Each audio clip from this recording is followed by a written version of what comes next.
తిరుమల శ్రీవారికి చెల్లెలుగా విరాజులుతున్న తిరుపతి గ్రామదేవత శ్రీ తాతయ్యగుంట గంగమ్మ జాతర అత్యంత వైభవంగా జరగనుంది.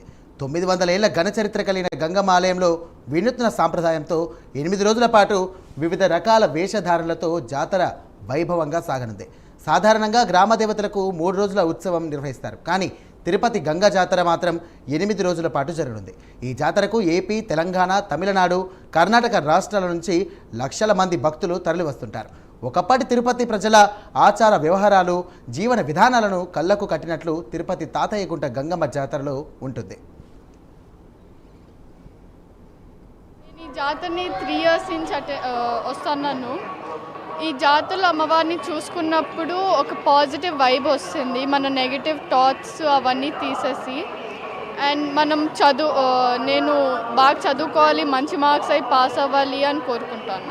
తిరుపతి గంగమ్మ జాతర మన ఊర్లో ప్రసిద్ధిగాంచింది. తిరుపతి గంగమ్మ జాతర ఇక్కడ ప్రతి ఒక్కరు వెంకన్న చెల్లెలు ఆమె సారె వస్తుంది, పసుపు కుంకుమలు వస్తాయి, ఆమెకి బాగా జరుగుతుంది.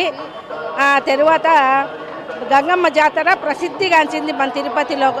ప్రతి ఒక్కరు పిల్లలు, పెద్దలు, మగవాళ్ళు అందరూ ఆడవాళ్ళు వేషం వేసి అందరూ చేస్తారు. పాలేగాడు ఉన్నాడు, పాలేగాడిని సంహరించేదానికి ఆమె ఈ వేషాలన్నీ వేసింది. ప్రతి ఒక్క వేషము, బైరాగ వేషము, తోటి వేషము, అన్నీ సప్రాలు అన్నీ జరుగుతాయి ఇక్కడ. బాగా గుడి ముందు కంటే ఇప్పుడు బాగా అభివృద్ధి చెందింది, ఏర్పాట్లన్నీ బాగా చేశారు.